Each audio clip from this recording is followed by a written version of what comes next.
Okay, so one of the things that we're going to look at today are the properties of operations. The essential question that we want to be able to answer is, how are the properties of operations different or the same, and how are they used to generate equivalent expressions? Now, the properties of operations include the identity property, the commutative property, the associative property, and the distributive property.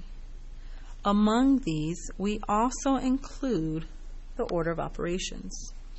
Now, we've spent a lot of time talking about order of operations, and so this particular video is not going to cover that in detail, but I do want to make sure that we are reminded of the steps here. And so this is showing us that the order of operations is the order that you solve a number sentence. We use the acronym PEMDAS, P-E-M-D-A-S, which means parentheses, exponents, multiplication, and division. And you'll notice that I have those boxed together and the arrow above it. The arrow means we do multiplication and division from left to right, whichever comes first.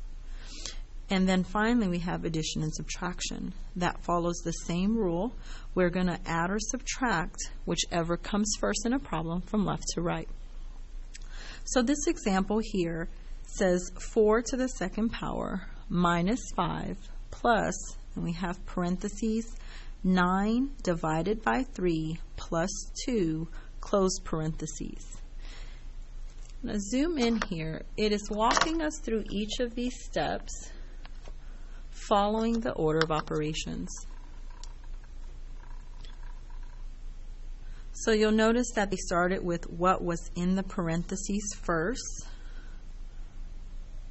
So this particular part is addressed 9 divided by 3 is 3, and 3 plus 2 is 5. And that's where this 5 is coming from. And then they go to exponents. That's going to be the second part here. 4 to the second power means 4 times 4, which gives us 16.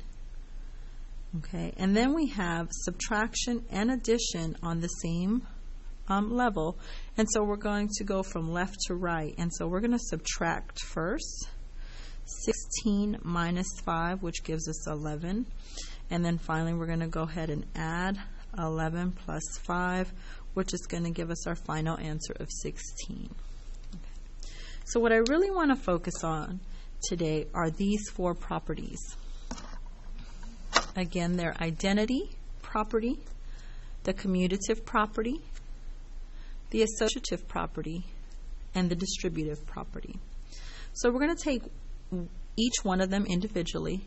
We'll look at what the definition is, and then we'll also look at some examples. So you'll notice on the identity property, I have the word mirror listed here to help us remember that the identity property is going to have a function of what I call a mirror. It says that any number added to 0 or multiplied by 1 is that same number. So if you look at the example here, I'm just going to zoom in there.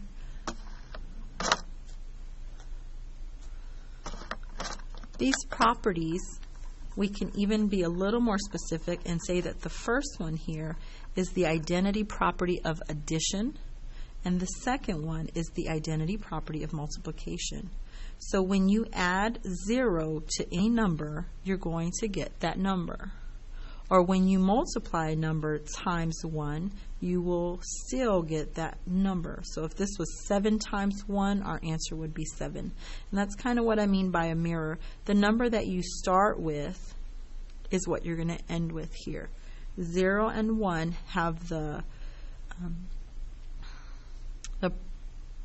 what's the word I'm looking for? It kind of reflects. So it has that attribute of a mirror in that what you start with is what you end with. Okay. The second property we're going to look at is the commutative property. The commutative property is talking about the order. This property uses the same numbers but they put them in a different order. And so it tells us here that the order in which two numbers are added together or multiplied together does not change the sum or product. So if we look at these examples here, you can see that I can take the two numbers 2 plus 3 and change the order to 3 plus 2, and I'm still going to get 5. Same thing for multiplying. I can start with 4 times 2, or I can show that as 2 times 4. Either way, you're going to end up with the same product. The associative property is talking about grouping.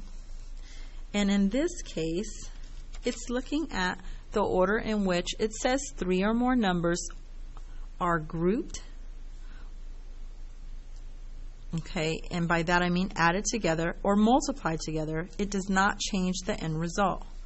So if you look at this example here, it shows that we have 2 plus parenthesis 5 plus 9 close parenthesis, which is equal to 16.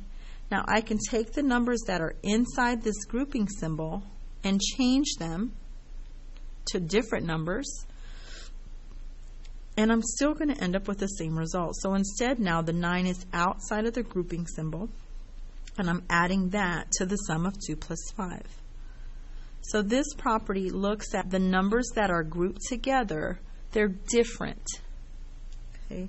But your addition problem or your multiplication problem, because this property does work with multiplication as well, will have the same numbers. They're just grouped differently.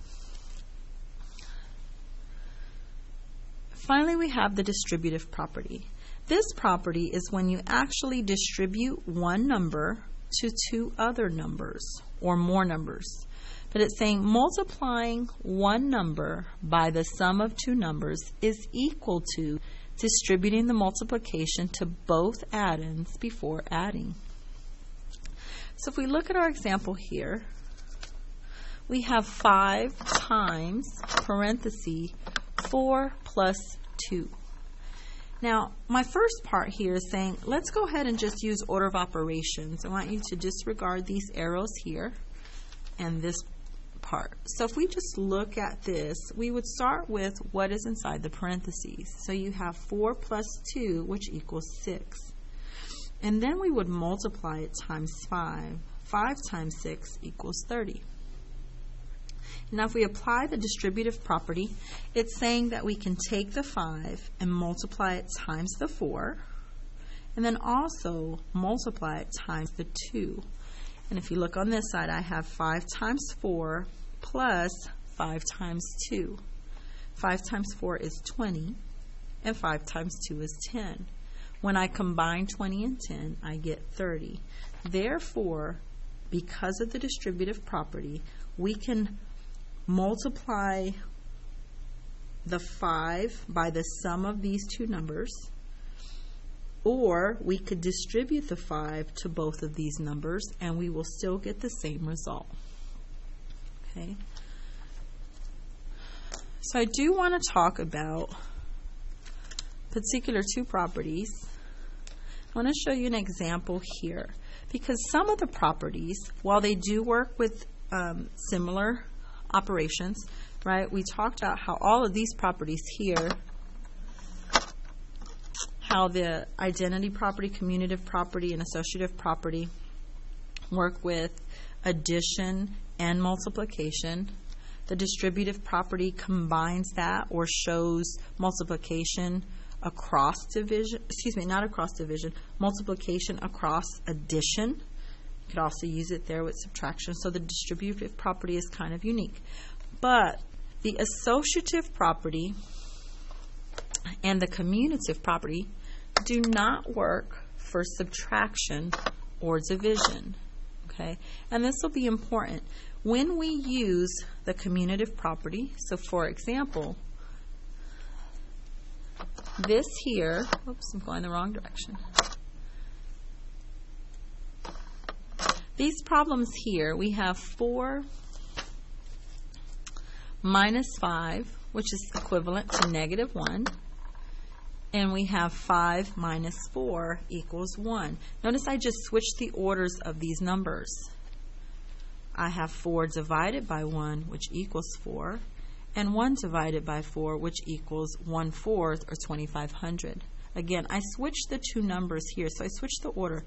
This looks like it's the commutative property. However, because I have different results for those those two equations, the commutative property does not work with subtraction or division. Okay, now look at this example. This example here looks like the associative property. We have parentheses 7 minus 4 minus 2, which is equivalent to 1. And then I have 7 minus, and then I have parentheses grouped 4 minus 2, which actually equals 5. So again, this looks like the associative property. However, I'm getting two different answers, so it does not work with subtraction. And then we have division. The division example is showing the same thing. My solution for both of these, although they look like the associative property, is getting two different answers. So the associative property does not work for division as well. Okay. What I want you to do now is to try the PowerPoint. Go through the PowerPoint. It gives you an example. So it's going to show you two expressions that you're going to determine, or they're equivalent expressions, and I want you to see or to name the property that makes them equivalent. So for example, on the PowerPoint, you may see something like this expression. We have 8 times 1, which is an expression, and then we have 8. Is 8 times 1 equivalent to 8? Yes, it is. And what property is shown here? The identity property of multiplication. Okay. On the PowerPoint, you may also see something like this. Now, this example includes a variable, but the rules still apply. We have 7 times parenthesis 6 times t, and 7 times 6 in parentheses times t. This is also equivalent, but this time it's using the associative property. Okay, so when you look at the PowerPoint, I want you to go through, see if you can name the property, and then check your answers. As you click through, it will show you the response. Okay?